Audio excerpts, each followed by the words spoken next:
Hey, and welcome back to the Grow Together podcast.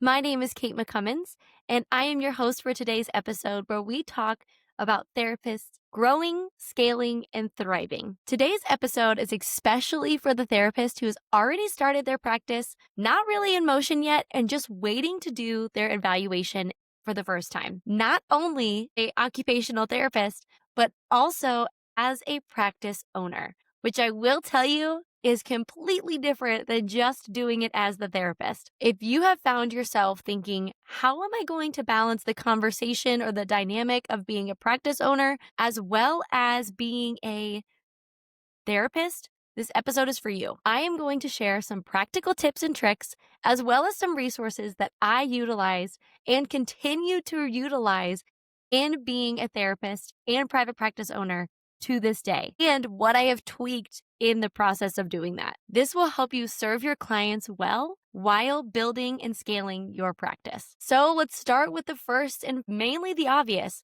You are walking into this evaluation wearing two different hats. You're the therapist and you're the private practice owner. You're the one evaluating their child, and you're also setting the policies or what they have to pay and when they have to pay it to receive your service. That can create tension, and it can create a dynamic that some people may not be prepared for.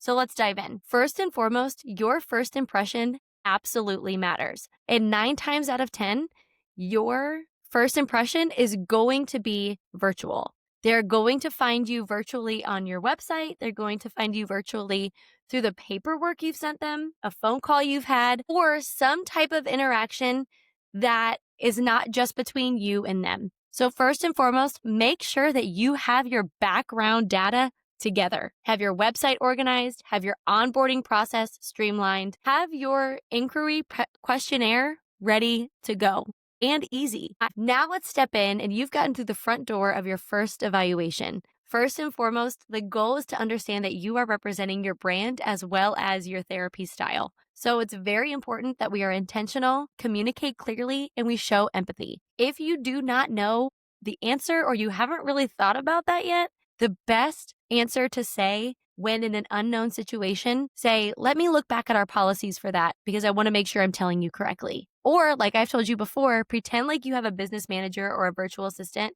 and let them know, let me check in with so-and-so before I give you that answer to make sure I'm telling you right.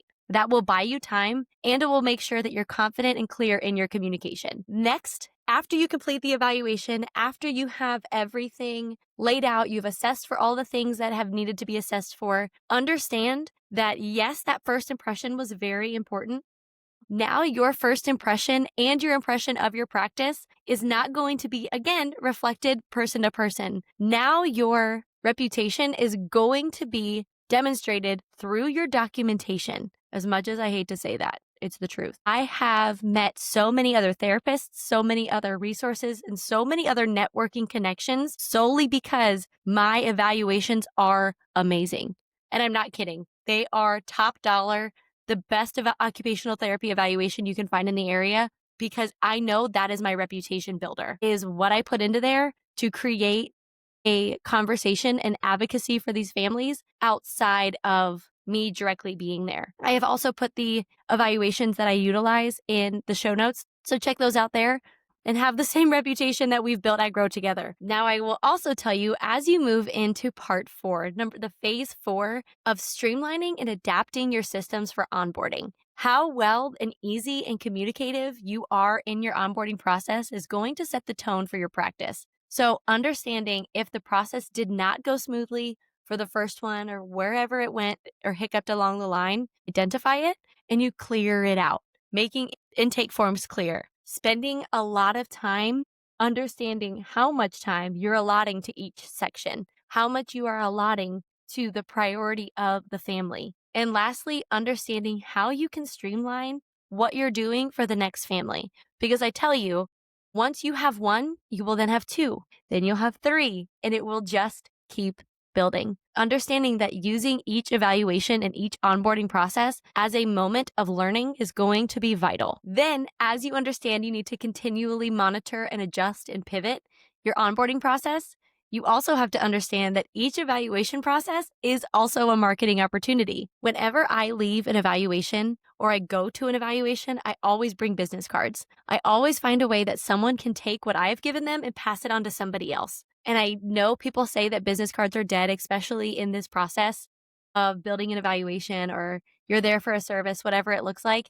They are wrong because I have had so many moms put my business card in their purse and they do forget about it. But the moment that they are changing out that purse or the moment that they are looking for something in there and they happen to be talking to someone, they will pull it out and they will see it. So using an evaluation as a point of saying, here's information if you want to contact me later, or here is this just for reference if you need it, leaving it wherever you are, even if it's at a daycare, leaving it for reference so that there is a way for them to follow up with you even after you do the evaluation. So my friends, here is the takeaway. When you are completing an evaluation as both the OT and the business owner, you have a huge opportunity for growth. Here, you are shaping and building the client experience as they travel through the phases of your practice. You are also building a practice reputation and you are creating systems for future growth while marketing. Make sure that you are intentional and use the evaluation as a clinical service and a business touch point. Because when you these two parties well and you do it seamlessly and smoothly,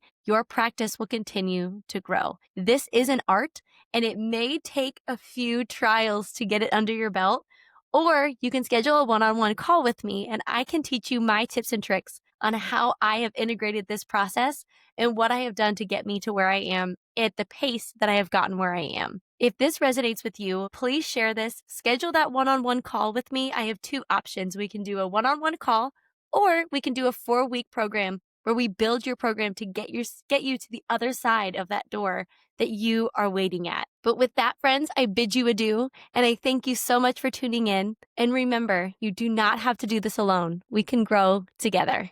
Thanks for listening to the Grow Together podcast. Remember, you do not have to do any of this alone. Growth is a journey and we're all in it together. Believing in your purpose and keeping those steps and trusting the process that your best days are ahead of you and they're current. If you enjoyed this episode, please like and subscribe or leave a review. Connect with me on social media.